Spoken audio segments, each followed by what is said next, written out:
दोस्तों जय मसीह। आप सभी का प्रभु यीशु मसीह के नाम में फिर एक और बार बहुत बहुत स्वागत है 5 minutes Bible study with pastor Daniel Raj के इस प्रोग्राम में।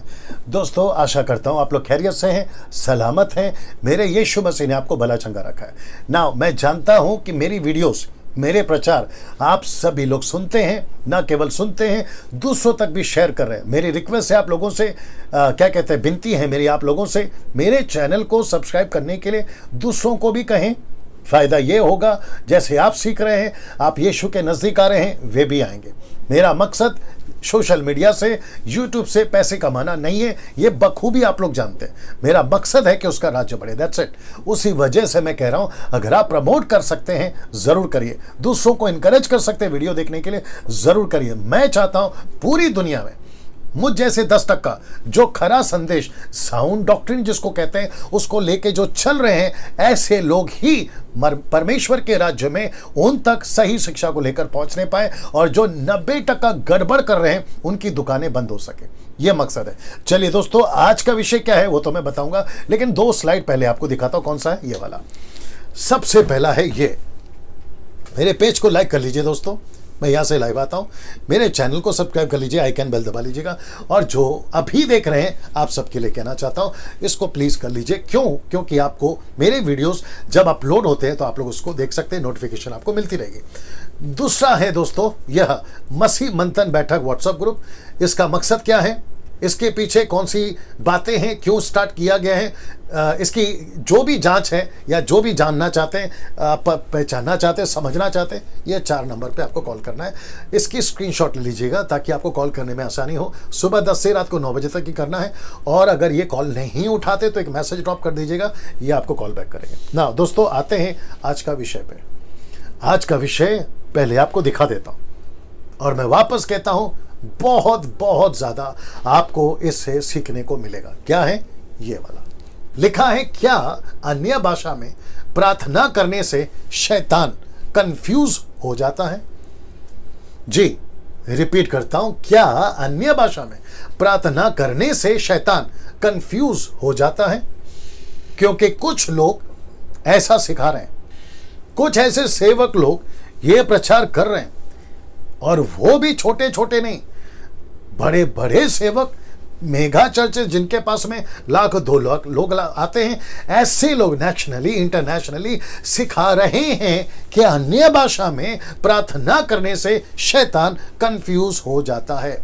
नाउ सबसे पहले यह प्रश्न उन लोगों से, साथ ही साथ आपसे, आपका खुद से पूछना होगा, क्या ये जो स्टेटमेंट अभी रखा है वो इसलिए रखा है क्योंकि वो कहते हैं, इसलिए रखा है। उनको भी पूछूंगा, आपको भी पूछूंगा, क्या ऐसा कोई वचन है जो ये कहता हो कि जब आप या वे प्रार्थना करते अन्य भाषा में तो शैतान कंफ्यूज हो जाता है? क्या ऐसा कुछ है? क्या ऐसा कोई वचन है? हाँ, मैं आपको अभी बता देता हूं। पूरी जिंदगी खत्म हो जाएगी आपकी, और पूरी जिंदगी खत्म हो जाएगी उनकी। आपको एक भी वचन उत्पत्ति से प्रकाशित वाक्य तक नहीं मिलेगा जो इस स्टेटमेंट को, जो इस पोस्ट को सपोर्ट करता हो कि जी पास्टर डैनियल, एक वचन मिल गया जो कहता है कि अगर हम अन्य भाषा में प्रार्थना करते हैं तो शैतान कंफ्यूज होता है। ऐसा एक वचन आपको नहीं मिलेगा। और जिस दिन आपको मिल गया, जो कि नॉट पॉसिबल, आपको तसल्ली के लिए कह रहा हूं, डैनियल राज यूट्यूब पे, फेसबुक पे प्रचार करना छोड़ देगा। जी, वापस कहता हूं, जिसको 18 पता है 17 मत सिखाया करो, 19 सिखाओ, तुम्हारे पैर पे बैठकर सीखूंगा। जो चीज नहीं है उसको बढ़ा चढ़ाकर नहीं बोलना चाहिए, अपनी तरफ से जोड़कर नहीं बोलना चाहिए, जिसकी हिदायत यीशु साफ दे चुका है। और मुझे नहीं पता कुछ मूर्ख टाइप के लोग ऐसी हरकतें करते क्यों हैं, जबकि पौलुस ने यह कहा, क्या लिखा देख ली, 1 कुरिन्थियों 4:6 में, हे भाइयों, मैं इन बातों में तुम्हारे लिए अपनी और पौलुस की चर्चा दृष्टांत की रीति पर की है। क्या की है? इसलिए कि तुम हमारे द्वारा ये सीखो। क्या सीखो? कि लिखे हुए से आगे नहीं बढ़ना, जितना लिखा है वही लेकर चलना है। इसलिए मैंने इसको हाईलाइट किया हुआ है ब्लैक में, लिखा है कि लिखे हुए से आगे नहीं बढ़ना, और एक के पक्ष में और दूसरे के विरोध में गर्व नहीं करना। तो जितना लिखा है उतना ही करना, एक के पक्ष में दूसरे के विरोध में गर्व नहीं करना। मतलब है बात हो रही है पौलुस और अपौलुस की। एक कहता है पौलुस की टीचिंग अच्छी है, दूसरा कहता है कि अपौलुस की टीचिंग अच्छी है। पौलुस और अपौलुस, आप समझ रहे हैं, सिर्फ का फर्क है। ऐसे ग्रुप थे वहां पे जो कहता है कि पौलुस ने ऐसा कहा, दूसरा कहता है कि अपौलुस ने ऐसा कहा। इसलिए पौलुस को लिखने पे मजबूर हो गया कि जितना लिखा है, कहा मत्ती, मरकुस, लूका, योना, जितना कहा है किसने, यीशु ने, जितना बोला है किसने, यीशु ने, उसके आगे नहीं बढ़ना। तो लिखा किसने? पौलुस ने। लिखा किसने? पतरस ने। लिखा किसने? यूहन्ना ने। लिखा किसने? मत्ती ने, मरकुस ने, लूका ने। वो कहता है कि जो लिखा है ना, बस वही काफी है। तो मैं ऐसे प्रचारकों को जो ऐसी उठपटांग स्टेटमेंट्स देते हैं अपने चर्च के पुलपिट से, अपने कन्वेंशन से, कि अन्य भाषा में प्रार्थना करो, तो आपका जो शैतान है कंफ्यूज हो जाता है। बेटा एक स्क्रिप्चर निकाल के बता दे।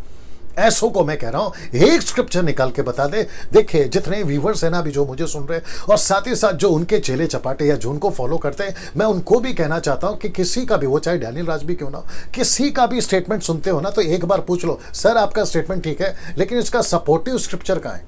ऐसे पूछ लिया करो, चाहे वो कोई भी स्टेटमेंट हो, वचन कहां है ऐसा पूछना है। इसलिए पौलुस कहता है कि लिखे हुए से आगे नहीं बढ़ना। ना दोस्तों, एक घटना घटी थी पौलुस के टाइम पे। वो क्या घटना है जिसको लेकर पौलुस तीमोथी को कह रहा है, और वो क्या कह रहा है ये आपके बीच में रख रहा हूं। और वो घटना थी, कंट्रोवर्सी थी, डिबेट था, वाद विवाद था पुनरुत्थान को लेकर। क्योंकि कुछ ऐसे लोग थे, और वो कौन थे मैं वो भी बताऊंगा, कुछ ऐसे लोग थे जो कह रहे थे कि पुनरुत्थान हो चुका है। तो पौलुस के जब पता चली कि ऐसी कुछ टीचिंग चल रही है जिसको हमने नहीं लिखा, और जो नहीं लिखा उसको कुछ लोग सिखा रहे हैं, और वो है पुनरुत्थान, जैसे आजकल सिखा रहे हैं अन्य भाषा, जबकि वैसा लिखा ही नहीं है, वो कुछ अलग है। पृथ्वी की भाषा थी जिसको ग्रीक ट्रांसलेशन है ग्लोसा, लेकिन उसको लेकर चले हैं जिब्रिश, गड़बड़ कर दिया, बेड़ा गर्क कर दिया। और इसमें अच्छे अच्छे लोग हैं, देसी विदेशी। अच्छा, बीच में जब मैंने वीडियो बनाया था तो एक विचित्र प्राणी फेसबुक पे, यूट्यूब पे, याद नहीं आ रहा, उसने डाल दिया था कमेंट्स में कि जितने भी बड़े बड़े, नाम तो नहीं लूंगा, जितने भी बड़े बड़े सेवक हैं तो क्या वो सब गलत हैं? तो फिर मैं उसको पलट कर पूछूंगा और आपको भी पूछूंगा जो अभी सुन रहे हैं, तो क्या बड़े बड़े सेवकों के आधार पर ही हम परमेश्वर के वचन को लेके चलें? जैसे मूसा का बड़ा भाई ने गाय का बछड़ा बना दिया तो फिर वो सही है, क्योंकि वो तो बड़ा प्रॉफिट था। ऐसे कितने लोग हैं जिन्होंने परमेश्वर के वचन को तोड़ मरोड़ कर गलत तरीके से पेश किया, तो क्या उनको भी मान लें?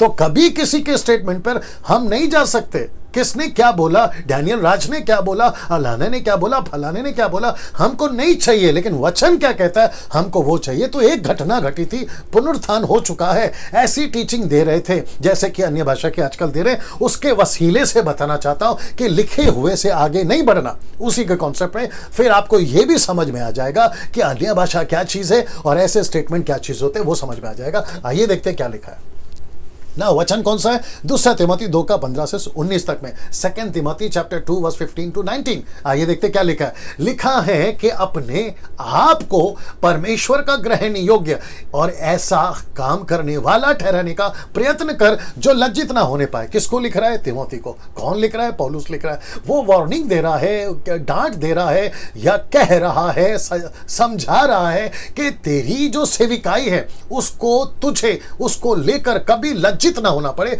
कॉन्टेक्स्ट क्या है आगे रख रहा हूं। लिखा है कि जो सत्य के वचन को ठीक रीति से काम में लाता हो, और लिखा है पर अशुद्ध बकवास से बचा रहे।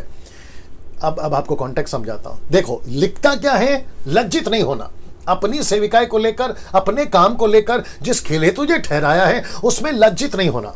लज्जित का मतलब क्या है? तुझे अपने स्टेटमेंट पर शर्मिंदगी नहीं होनी चाहिए, जो कि अन्य भाषा वालों को होगी न्याय के दिन, वो बात अलग है। तो पौलुस तिमोथी को कहता है सत्य के वचन को, क्योंकि हर एक वचन सत्य है, इसलिए वापस कह रहा हूं लिखे हुए से आगे नहीं जाना। तो सत्य के वचन को ठीक रीति से काम में लाना, इसका मतलब है, इंग्लिश में लिखा है rightly dividing the word of truth. तो इसका मतलब है वचन को ठीक से काम में लाना। ऐसा तुझे करना होगा पूरी मिनिस्ट्री में। क्यों? पर लिखा है पर अशुद्ध बकवास से बचा रहे। तो ऐसा कौन सा बकवास चल रहा था, ऐसा कौन सा बकवास चल रहा था, ऐसी कौन सी स्टेटमेंट चल रही थी जिसको मैंने इसके साथ में जोड़ा है? ऐसी बकवास और ऐसे स्टेटमेंट कुछ प्रचारक लोग डाल रहे हैं। मैं उनको फिर कहूंगा एक स्क्रिप्चर दीजिए मुझे, आप जो कहोगे हार जाऊंगा। एक स्क्रिप्चर दीजिए इसके ऊपर। तो पौलुस ने थिमोथी को डांट लगाई कि ऐसे अशुद्ध बकवाद से बचा रहे। क्यों? कि ऐसे लोग और भी भक्ति में बढ़ते जाएंगे। अब इसको देखो, उनका वचन सड़े घाव की नाई फैलता जाएगा। और ये है वो दो कैरेक्टर, लिखा है हिमेनियुस और फिलेतुस, उन्हीं में से एक है, उन्हीं में से एक है। तो सड़े घाव की तरह वचन फैलेगा। आजकल ये टीचिंग सड़े घाव की तरह फैल रही है। अन्य भाषा में बात करो सड़े घाव की तरह, 10-10 घंटा बात करो, 8-8 घंटा बात करो, जबकि ये है ही नहीं है ना, ये वचन में है ही नहीं है ऐसी वाली स्टेटमेंट, लेकिन उसको लेके थोप दिया गया। और बेचारी भोली भाली पब्लिक, अच्छा उनको मैं भोली भाली भी कर रहा हूं और साथ ही साथ गुस्सा भी आ रहा है। गुस्सा इसलिए आ रहा है क्योंकि खुद नहीं पढ़ते हैं ना, खुद नहीं पढ़ते, आंख बंद करके चलते हैं। इसलिए यीशु ने कहा कि अंधों को अंधा रास्ता नहीं दिखा सकता, दोनों गड्ढे में गिरेंगे, इसलिए गुस्सा आ रहा है। सो ऐसा कोई स्टेटमेंट नहीं है। और ऐसी बातें सड़े घाव की तरह दिखा रहा हूं, ऐसे बातें, ऐसे वचन देखे सड़े घाव की नाई फैलता जाएगा। तो इनकी टीचिंग, अच्छा कुछ लोगों ने मुझे ये भी कहा, डैनियल भाई अगर ये लोग गलत हैं तो क्या 90% गलत हैं? तो फिर ये क्या है?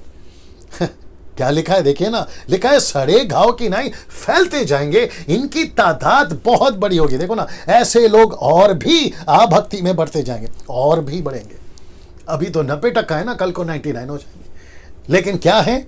अशुद्ध बकवाद। दूसरा क्या है? सड़े घाव, मतलब गलत शिक्षा है ना। इसको देखिए, जो यह कहकर कि पुनरुत्थान हो चुका है, सत्य से भटक गए हैं, सत्य से भटक गए हैं, सत्य से भटक गए। ये लोग सत्य से भटक गए।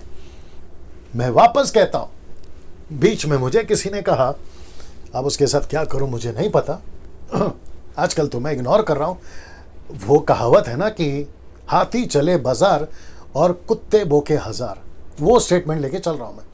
तो बीच में मुझे किसी ने कहा कि डैनियल भाई अन्य भाषा के बारे में आप नहीं जान सकते, इसलिए आप ऐसा कह रहे हैं। बेटा तूने जान के तूने क्या कर लिया? मैं तो यही पूछूंगा, तुमने क्या कर लिया? अच्छा कुछ लोग कहते हैं कि अन्य भाषा बात करने से हमारी उन्नति होती है। तो मैं एक एक को अगर माइक दे दूं और एक एक को पूछूं तेरी उन्नति बता, तूने क्या उन्नति किया वो बता। आपको पता है 99 नहीं, 100 के 100% फेल हो जाएंगे, 100 के 100% फेल हो जाएंगे। जबकि ऐसा लिखा है, ऐसी कोई भाषा ही नहीं है, तो उन्नति का तो दूर की बात है। इसलिए लिखा है, देखो वापस दिखा देता हूं, इसलिए लिखा है सत्य से भटक गए हैं। कितनों के विश्वास को उलट पुलट कर देते हैं तो भी परमेश्वर की पड़ी नींव बनी रहती। परमेश्वर की नींव कौन सी है? सच्चा वचन, मत्ती, मरकुस, लूका, योना, सच्चा वचन, आत्माओं को जीतना, चेला बनाना, कलीसियाओं की स्थापना करना, यह है परमेश्वर की सेवकाई जो पवित्र आत्मा मिशन लेकर चल रहा है। उस पर यह छाप लगी है कि प्रभु अपनों को पहचानता है, प्रभु अपने लोगों को पहचानता है। जो कोई प्रभु का नाम लेता है वही अधर्म से बचा रहेगा। इसका मतलब है कौन सा अधर्म? ऐसे जो लोग आपको भटका देते हैं, कौन सा अधर्म से बचा रहेगा? ऐसी उल्टी सीधी स्टेटमेंट जो आजकल लोग डाल रहे हैं। अन्य भाषा में बात करोगे तो शैतान कंफ्यूज हो जाएगा। तो ऐसे स्टेटमेंट से बचें, ऐसे किसी प्रकार की शिक्षाओं से बचें जो कि उल्टा सीधा सिखा रहे हैं, आप इनसे बचे रहे। वापस कहता हूं, सत्य से भटकाने का काम आजकल बहुत जोरों में चल रहा है दोस्तों, बहुत जोरों में चल रहा है। यही वजह है मैं मैदान में उतरा हूं, मैदान में उतरा हूं। यही वजह है कि मैं आपको कह रहा हूं वीडियोस को शेयर करो। यही वजह है मैं कह रहा हूं कि मेरे चैनल को सब्सक्राइब करने के लिए आप लोग प्रमोट करिए। यही वजह है, पैसे तो नहीं कमा रहा हूं। आप लोग जानते हैं मेरा हिडन एजेंडा नहीं है पैसे कमाना, नाम कमाना। मेरा मकसद है यीशु का राज्य फैलाना। और ऐसे सत्य से जो भटकाते हैं, ऐसे लोगों को उजागर करना, आपको खबरदार करना, आपको होशियार करना, ये मेरा मकसद है दोस्तों। इसको याद रखिएगा। आपको क्या करना है आप जानते हैं। अगले वीडियो में आपसे फिर मुलाकात होगी। जय मसीह।